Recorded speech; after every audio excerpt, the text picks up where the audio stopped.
Hey everyone, how are you all? I hope all of you are doing great. So today in this video we are going to cover the book exercise and extra question part of the chapter number 8 of your new NCERT for science curiosity.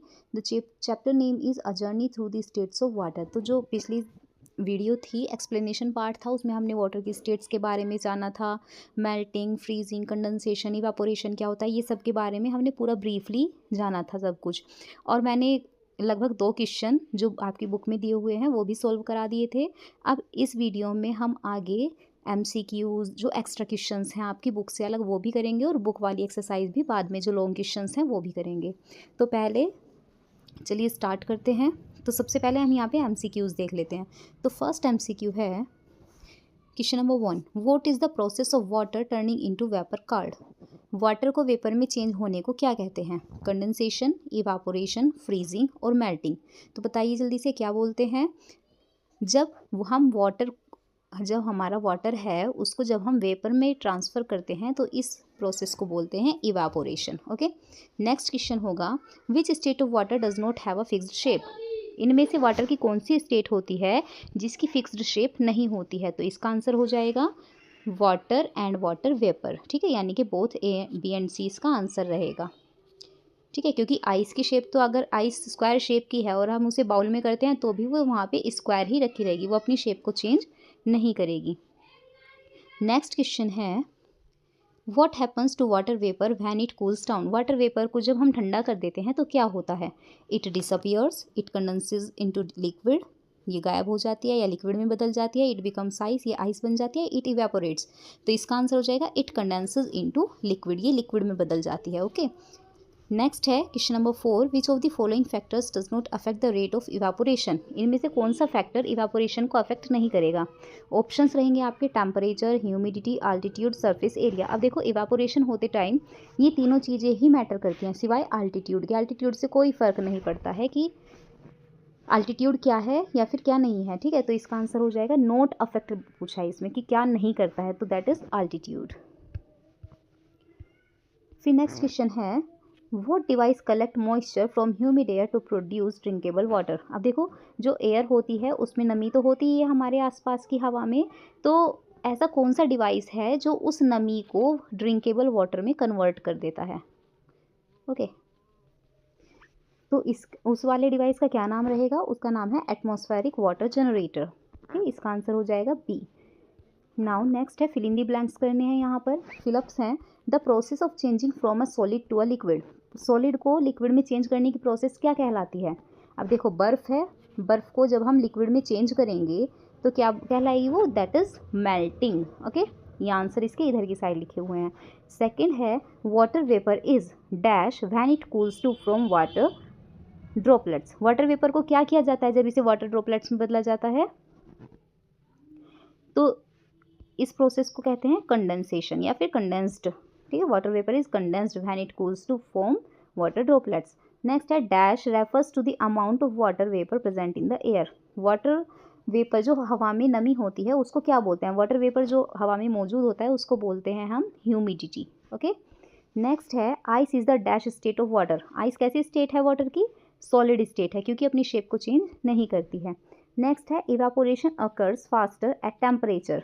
कैसे temperature पे evaporation तेजी से होता है? तो इसका answer हो जाएगा हाई टेम्परेचर पे। ओके, अब आगे ट्रू फॉल्स दिए हुए हैं। Ice and water are the same substance in different state. Ice और वाटर सेम सब्सटेंस हैं, बस उनकी स्टेट्स चेंज है, तो बिल्कुल सही है। Next water vapour is visible in the air. हवा में हमें वाटर वेपर दिखाई देता है? नहीं। ठीक है, तो इसका आंसर हो जाएगा false. Then next is water can change states by adding और रिमूविंग हीट। वाटर की स्टेट्स को हम उसमें हीट लगा के या फिर हीट को हटा के चेंज कर सकते हैं। बिल्कुल, देखो अगर हम बर्फ़ में हीट देंगे तो वो अपनी स्टेट को चेंज करके लिक्विड बन जाएगा, और अगर लिक्विड को हीट देंगे तो वो चेंज करके गैशियस फॉर्म में आ जाएगा, वाटर वेपर बन जाएगा, तो वो अपनी स्टेट्स को चेंज करता है। ओके, तो इसका आंसर हो जाएगा true. Higher humidity result in dryer air. जितनी ज़्यादा ह्यूमिडिटी होती है उतनी ज़्यादा सूखी हवा होती है? नहीं, हवा में जितनी ज़्यादा नमी होगी हवा उतनी ही ठंडी लगती है हमें, है ना, ड्रायर नहीं लगती है, तो इसका आंसर हो जाएगा false. Then next is evaporation has a cooling effect on the surrounding. Evaporation से हमारे आसपास के माहौल में कूलिंग इफेक्ट पैदा होता है? That is true. Okay. Now अब यहाँ पे वन वर्ड आंसर वाले क्वेश्चंस दिए हुए हैं, तो चलिए इनको देखते हैं। सबसे पहला क्वेश्चन है what are the 3 states of water. Water की 3 स्टेट्स कौन कौन सी होती है? तो इसका आंसर हो जाएगा solid, liquid and gaseous form. Okay. Next question है name the phenomena involve in fog formation during winters. Winters में जो फॉग बनती है, कोहरा बनता है, उस फिनोमिना का नाम बताओ। तो वो किस वजह से होता है? That is due to condensation. Next question is name a substance that can be observed in 3 different states. एक ऐसे सब्सटेंस का नाम बताओ जो 3 अलग अलग स्टेट्स में जाना जाता है, ऑब्जर्व कर सकते हैं, जिसकी हम 3 स्टेट्स को। तो अभी इस ये पूरा चैप्टर ही वाटर के बारे में था, तो सिंपल सा वाटर इसका आंसर हो जाएगा। देन नेक्स्ट है व्हाइल मेकिंग डोसा। डोसा बनाते हुए जब हम जो हॉट पैन होता है उसके ऊपर थोड़ा सा पानी डालते हैं और वो पानी की बूंदें एकदम से गायब हो जाती हैं, तो वे कहाँ जाती हैं? तो दे कन्वर्ट इनटू स्टीम। जो वाटर ड्रॉपलेट्स हैं converts into steam. Next question है why can not we use ocean water directly for drinking purpose. हम डायरेक्टली ओशन वाटर को क्यों नहीं पी सकते हैं? और क्यों नहीं पी सकते हैं? क्योंकि जो समुद्री पानी होता है, ओशन का वाटर होता है, वो सॉल्टी होता है और उसमें बहुत गंदगी भी होती है, इम्प्योर होता है। तो इसका आंसर हो जाएगा it is salty impure water. Next question is how can we change water state. Water के स्टेट को हम कैसे चेंज कर सकते हैं? तो इसका सिंपल सा आंसर अभी हमने पढ़ा भी था, बाई एडिंग और रिमूविंग हीट। इसमें गर्मी को बढ़ाकर या फिर इसको ठंड में रख के हम इसकी स्टेट्स को चेंज कर सकते हैं। Why do puddles disappear on warm days. जब दिन ज़्यादा गर्म होते हैं तो जो गड्ढे होते हैं सड़कों पे जिसमें पानी भरा हुआ होता है छोटे छोटे से, वो गायब क्यों हो जाते हैं, सूख क्यों जाते हैं? तो इसका आंसर होगा ड्यू टू इवापोरेशन। इवापोरेशन की वजह से। And water seeping into the ground. और जो पानी है वो धरती में सीप हो जाता है, रिस जाता है धरती में। ओके। ये वेरी शॉर्ट क्वेश्चन आंसर्स हैं। उसके बाद फिर हम जो बुक की एक्सरसाइज रहेगी आपकी, जो लास्ट के क्वेश्चन नंबर 3 से क्वेश्चन नंबर 10 तक के क्वेश्चन हैं, फिर हम उनको सॉल्व करेंगे। Next question is why do water droplets form an on a cold बोतल। जो वाटर ड्रॉपलेट्स हैं वो कोल्ड बोतल पे क्यों बनती हैं? तो इसकी वजह क्या रहेगी? Due to condensation of water vapour from the air. क्योंकि जो कोल्ड सरफेस है वो एयर के साथ जब टच में आएगा तो कंडेंसेशन की प्रोसेस होगी, जिससे ड्रॉपलेट्स बन जाएंगी। नेक्स्ट क्वेश्चन है in which case evaporation is faster, water in a बोतल और वाटर इन अ प्लेट। इनमें से किस केस में इवापोरेशन तेजी से होगा? पानी एक बोतल में हो या फिर पानी एक प्लेट में हो? तो इसका आंसर देना है। तो हमने ये एक्टिविटी भी की थी। The water on a plate we evaporate faster as its area expose to air is larger. Plate वाला पानी जल्दी इवापोरेट हो जाएगा क्योंकि जो एरिया से एक्सपोज्ड है इसका एयर से, वो प्लेट का एरिया ज़्यादा बड़ा है। Then next question is what is condensation. Condensation किसे कहते हैं? तो कंडेंसेशन किसे कहते हैं? Condensation is when water vapour turns into liquid water. जब वाटर वेपर लिक्विड में चेंज होती है तो उसको कंडेंसेशन बोलते हैं। नेक्स्ट क्वेश्चन रहेगा what is meant by conservation of water. Water के कंजर्वेशन से आप क्या समझते हैं? तो careful, economic and wise use of water and avoiding the wastage of water is called conservation of water. Next question what is melting. Melting किसे कहते हैं? Melting is the transition from solid to liquid. जब हम solid को, ice को water में transform करते हैं तो इसको कहते हैं मेल्टिंग करना। Okay. What does N atmospheric water generator do. Atmospheric water generator AWG machine क्या करती है? ये जो ह्यूमिड एयर है उससे पीने लायक पानी बना देती है। तो it produces drinkable water from humid air. What is condensation. ये क्वेश्चन वैसे अभी किया था हमने। कंडेंसेशन क्या है? तो the process of conversion of water vapour into liquid form of water. जो वाटर वेपर है हवा में, उसको लिक्विड में चेंज करने की जो प्रक्रिया है उसको कंडेंसेशन बोलते हैं। It is reverse process of evaporation. और ये इवापोरेशन की उल्टी प्रोसेस होती है, क्योंकि इवापोरेशन में क्या होता है, जो लिक्विड पानी होता है वो वाटर वेपर में चेंज किया जाता है। नेक्स्ट क्वेश्चन रहेगा why do clothes dry faster on windy days. कपड़े विंडी डेज में क्यों जल्दी सूख जाते हैं? तो इसकी वजह क्या होती है? क्योंकि इवापोरेशन फास्ट होता है। Wind increases the rate of evaporation. Next question what factor affect evaporation. कौन से फैक्टर से इवापोरेशन इफेक्ट होता है? तो आंसर रहेगा temperature, surface area, air movement and humidity. Next question है how does evaporation cool us down. Evaporation कैसे हमें ठंडा रखता है? तो इवेपोरेशन की हेल्प से जो क्या होता है ना कि हीट अब्जॉर्ब होती है हमारे आसपास से, जिससे हमारे सराउंडिंग जो है वो कूल हो जाती है। नेक्स्ट क्वेश्चन है what role does condensation play in the water cycle. Water cycle में कंडेंसेशन का क्या रोल होता है? तो देखो, जो वाटर साइकिल में 2 चीज़ें होती है, कंडेंसेशन और evaporation. It forms clouds and return water to the earth surface. Condensation से क्या होता है, ये बादल बनाता है और पानी को वापस ज़मीन पर भेज देता है बारिश के रूप में। Next question is, why does water vapour rise in the atmosphere. Atmosphere में जो वाटर वेपर है वो ऊपर क्यों जाने लग पड़ता है। It is less dense than the surrounding air, क्योंकि ये हमारे आसपास की जो हवा है उससे कम डेंस होता है, ठीक है। देन नेक्स्ट क्वेश्चन है, what is the cooling effect of evaporation observed in. Evaporation का कूलिंग इफेक्ट किस चीज़ में हम ऑब्जर्व कर सकते हैं, तो इसका सिंपल सा आंसर होगा स्वीटिंग पसीने में, और कूलिंग ऑफ अर्थन पॉट्स, जो हमारे मिट्टी के घड़े या गमले होते हैं वो जो ठंडे हो जाते हैं, ठीक है, उनके अंदर कोई भी चीज़ रखी हुई होती है वो ठंडी रहती है। What happens to the shape of ice. Ice की शेप को क्या होता है, जब हम इसे अलग अलग कंटेनर्स में रखते हैं तो आइस की शेप सेम रहती है ना। Ice retains its shape irrespective of the container. Ice को फर्क नहीं पड़ता हम किस कंटेनर में रखते हैं, वो ऐसी की ऐसी रहेगी। What is freezing. फ्रीजिंग क्या होती है, अब देखो मेल्टिंग था, जो आइस थी उसको वाटर में चेंज करना मेल्टिंग कहलाता था, लेकिन जब हम इस वाटर को आइस में चेंज करेंगे तो उसे कहते हैं हम फ्रीजिंग। ओके, तो freezing is the transition from liquid to solid, यानी वाटर टू आइस। और वेरी शॉर्ट का लास्ट क्वेश्चन रहेगा, how do clouds form rain. बादल जो हैं वो बारिश कैसे करते हैं, तो इसकी किस वजह से करते हैं, through condensation of water vapour into droplets, क्योंकि वो वाटर वेपर को ड्रॉपलेट्स में चेंज करते हैं और फिर बारिश हो जाती है। अब इसके बाद जो आपकी बुक में क्वेश्चंस दिए हुए हैं, क्वेश्चन नंबर 3 से स्टार्ट करते हैं, क्योंकि क्वेश्चन नंबर 1 और 2 जो थे वो MCQ टाइप थे, और वो मैंने पिछली जो वीडियो थी एक्सप्लेनेशन वाली उसमें ही सोल्व करा दिए थे वो दोनों क्वेश्चन। तो अब क्वेश्चन नंबर 3 देखते हैं। क्वेश्चन नंबर 3 है, we see green coloured plastic grass at many places these days. Space around natural grass feels cooler than space around the plastic grass. Can you find out why? आजकल हम बहुत जगह पे देखते हैं, कहीं पे तो ग्रीन कलर की प्लास्टिक ग्रास को बिछा दिया जाता है और कहीं पे नेचुरल वाली प्लास्टिक ग्रास है, ठीक है, यहाँ पे नेचुरल वाली है जबकि यहाँ पे प्लास्टिक की ग्रास है।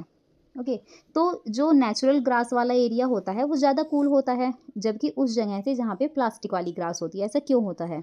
तो इसका आंसर होगा, natural grass helps keep the surrounding cooler because it releases water into the air through a process called transpiration. This water evaporates which absorbs heat and cools the area. On the other hand, plastic grass does not release any water and instead absorbs heat from the sun, making the surrounding area warmer. This is why space around natural grass feels cooler compared to space around plastic grass. अब देखो होता क्या है ना, जो natural grass होती है वो आसपास की जो अपने आसपास पानी होता है, कूल चीज़ें होती है ना, वाटर को एब्जॉर्ब करती हैं, जबकि जो प्लास्टिक ग्रास होती है वो सन की हीट को भी अपने अंदर एब्जॉर्ब कर लेती है, ठीक है। तो ये तो गर्म लगेगी इस वजह से जब ये सन की हीट को एब्जॉर्ब करेगी, लेकिन जो नेचुरल ग्रास होती है वो आसपास के पानी को अपने आसपास रिलीज, ऐसा कोई मतलब पानी को आसपास रिलीज करती रहती है, जिसकी वजह से हमें वो एरिया ठंडा लगता है। ओके, नेक्स्ट क्वेश्चन है, give example of liquid other than water. Water के अलावा लिक्विड्स के एग्जांपल तो क्या क्या होते हैं, विच इवेपोरेट, जो इवेपोरेट भी होने चाहिए। तो इसका आंसर रहेगा, some liquid like milk, oil, alcohol, eye drops and sanitiser. All these liquid can turn into vapour when left in the open. जब भी इन लिक्विड्स को खुले में छोड़ दिया जाता है, खुला छोड़ दिया जाता है, तो ये गायब हो जाते हैं, वेपर बन जाते हैं, ठीक है।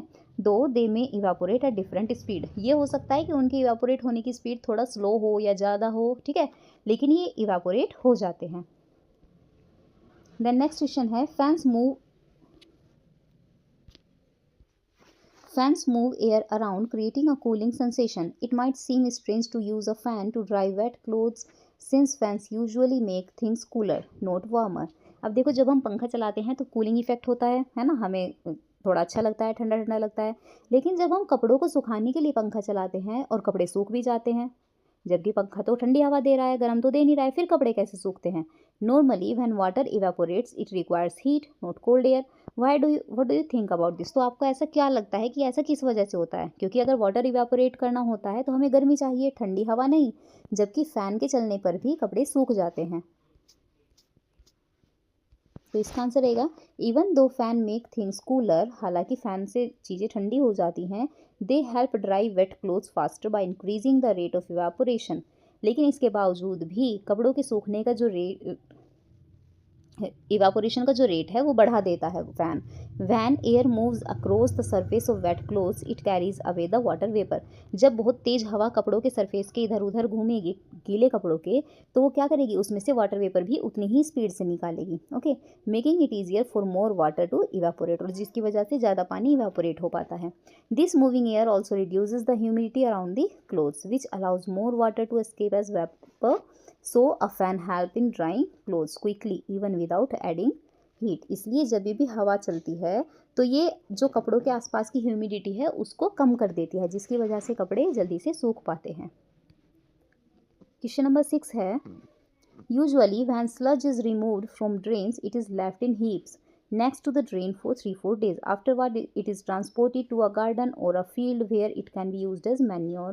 This approach reduces transportation cost of the sludge and enhance the safety of individuals handling it. Reflect upon it and explain how. तो क्वेश्चन में ये बोल रहा है कि अधिकतर आपने देखा होगा कि जो ड्रेन्स होते हैं, जब उनमें से कीचड़ निकाला जाता है तो उसको फिर 3-4 दिन के लिए ऐसे ही छोड़ दिया जाता है, और फिर इसको जब ये सूखा हो जाता है तो इसे गार्डन या फिर फील्ड जहाँ भी इसको खाद की तरह यूज़ किया जा सके वहाँ पे इसको डाल दिया जाता है, जिससे ट्रांसपोर्टेशन कॉस्ट बचती है ना, और ये जो इंडिविजुअल्स हैं वो भी इसे आसानी से हैंडल कर सकते हैं। तो इस चीज़ पे आपको बताना है कि ये कैसे होता है। तो इसका आंसर हम लिखना स्टार्ट करेंगे। Sludge contains a lot of moisture when it is freshly removed. अब देखो कीचड़ जो है जब उसको ताज़ा ताज़ा निकाला जाता है तो वो बहुत गीला होता है, उसमें बहुत ज़्यादा मॉइस्चर होता है। Leaving it in heaps for a few days allow water to evaporate, और जब हम इसे थोड़े दिनों के लिए खुला छोड़ देते हैं 3-4 दिन के लिए तो इसमें से वाटर इवेपोरेट हो जाता है और ये खाली मिट्टी बन जाता है ना। Making the sludge lighter and less messy, जिससे जो स्लज है, कीचड़ है, वो कम मतलब हल्का हो जाता है और इसमें मैसी कम हो रहता है ये। This makes it easier and safer to handle, जिसकी वजह से इसे हैंडल करना बहुत ईजी और सेफ रहता है। And reduces the cost of transporting it as dry sludge weighs less than the wet sludge. जैसा कि जो ड्राई स्लज होता है उसमें वेट स्लज से कम वेट होता है, इस वजह से इसे कहीं पे लाना ले जाना भी ईजी रहता है। ओके, नेक्स्ट क्वेश्चन है, observe the activity in your house for a day. एक दिन के लिए अपने घर में एक्टिविटीज़ को ऑब्जर्व करो। Identify the activities that involve evaporation, और उन वाली एक्टिविटीज़ को ध्यान दो जिनमें इवापोरेशन होता है।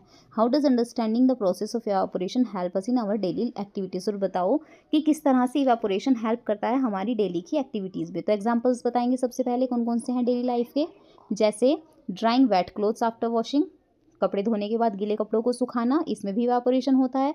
Sweat drawing from our skin, हमारी स्किन से जो पसीना सूख जाता है थोड़ी देर बाद और जिसकी हेल्प से हमारी बॉडी कूल रहती है।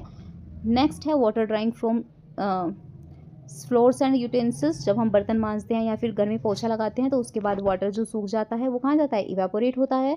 और लास्ट नहीं मतलब आप और भी एग्जांपल्स देख सकते हैं इसके, परफ्यूम या फिर सैनिटाइज़र जब हम यूज़ करते हैं तो उसको अप्लाई करने के थोड़ी देर बाद वो भी सूख जाता है।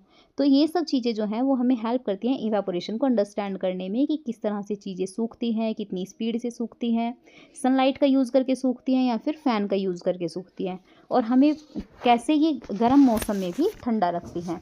It also help in saving energy and water in many house hold task, और इसकी हेल्प से एनर्जी और वाटर को भी हम सेव कर सकते हैं। ठीक है, हेल्प करता है ये इनको सेव करने में। नेक्स्ट क्वेश्चन है, how is water present in the solid state in nature. Nature में वाटर किस तरह से सॉलिड स्टेट में प्रेजेंट है। तो वाटर की सॉलिड स्टेट क्या होती है, आइस, और नेचर में कहाँ पे आइस मिलती है, बिल्कुल स्नो के रूप में माउंटेन्स के ऊपर होती है, ग्लेशियर्स में होती है ना, जो पोलर रीजन्स हैं उनमें होती है। तो water in the solid state is found as ice and snow. It occurs naturally on the peaks of mountains, in glaciers and in the polar regions like Antarctica and the Arctic where temperatures are very low. जहाँ पे temperature बहुत लो होता है तो वहाँ पे बारिश नहीं होती, वहाँ पे स्नो होती है ना। तो नेचर में इस तरह से हम सॉलिड स्टेट देख पाते हैं वाटर की।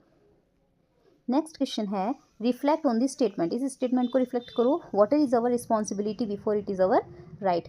पानी हमारे राइट से पहले हमारी रिस्पॉन्सिबिलिटी है, मतलब हमें ये बात सही है कि वाटर हमें मिला हुआ है यूज़ करने के लिए, लेकिन हमारी रिस्पॉन्सिबिलिटी भी है इसको सेव करना। शेयर योर थॉट्स, तो इस पर अपनी थॉट्स को शेयर करना है।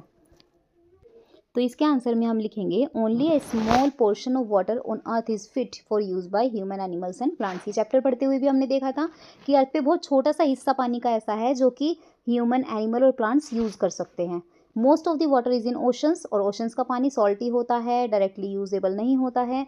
विद ग्रोइंग पॉपुलेशन, और जैसा कि पॉपुलेशन बढ़ती जा रही है तो उसके साथ साथ पोल्यूशन भी बढ़ता जा रहा है और क्लीन वाटर सबको मिलना बहुत स्कार्स हो गया, बहुत कमी हो गई है क्लीन वाटर की। Okay, while it is our right to have access to water, हालांकि ये हमारा अधिकार है कि हमें पानी मिले, इट इज़ ऑल्सो रिस्पॉन्सिबिलिटी, लेकिन साथ ही हमारी रिस्पॉन्सिबिलिटी भी तो है कि हम इसको वाइजली यूज़ करें, समझदारी से यूज़ करें, इसे वेस्ट ना करें, और हमारी जो वाटर बॉडीज़ हैं उनको पोल्यूट ना करें, उनमें गंदगी ना डालें। Okay, saving and caring for water ensures that future generations can also enjoy this precious resource, क्योंकि इसको सेव करने से और इसकी केयर करने से जो हमारी फ्यूचर जनरेशंस हैं उन्हें भी साफ़ पानी मिल पाएगा। देन नेक्स्ट लास्ट क्वेश्चन है इस चैप्टर का, the seat of a two wheeler parked on a sunny day has become very hot. जब हम किसी भी टू व्हीलर को, बाइक वगैरह है और सनी डे है बहुत ज़्यादा, है ना, अगर हम धूप में खड़ी कर देते हैं तो ये बहुत गर्म हो जाती है। How can you cool it down, तो आप इसे कैसे ठंडा करेंगे, तो इसको ठंडा करने के उपाय बताइए। First, move the two wheeler into a shaded area, सबसे पहले तो जो हमारी टू व्हीलर है उसको छाया में लेके जाएंगे। देन प्लेस अ वेट क्लॉथ और हैंडकरशीफ ऑन दी सीट, फिर उसके बाद हम कोई गीला कपड़ा या फिर गीला रुमाल सीट पर डाल देंगे। As water from the cloth evaporates, क्योंकि इससे क्या होगा, जो वाटर है, जो कपड़े का पानी है वो इवापोरेट हो जाएगा। इट विल अब्जॉर्ब हीट्स, ये सारी हीट को सोख लेगा, एंड कूल द सीट, और हमारी सीट ठंडी हो जाएगी। अल्टरनेटिवली, या फिर आप you can pour a small amount of water on the seat, seat पे आप थोड़ा सा पानी भी डाल सकते हैं, एंड लेट इट इवापोरेट और wipe it with a damp cloth to reduce the heat, या फिर आप इसे इवापोरेट होने का वेट करें या फिर इसे थोड़े गीले कपड़े से पोंछ दें, तो फिर इससे जो हीट है वो रिड्यूस हो जाएगी। This method work because evaporation takes away heat leading to cooling, ये मेथड वर्क क्यों करता है, क्योंकि यहाँ पे इवापोरेशन की हेल्प से जो हीट है वो ख़त्म हो जाती है और जिसकी वजह से ठंड हो जाती है। So with this we are done with this chapter. I hope you like this video. If you are liking our videos, please like, share and subscribe our channel. Thank you so much.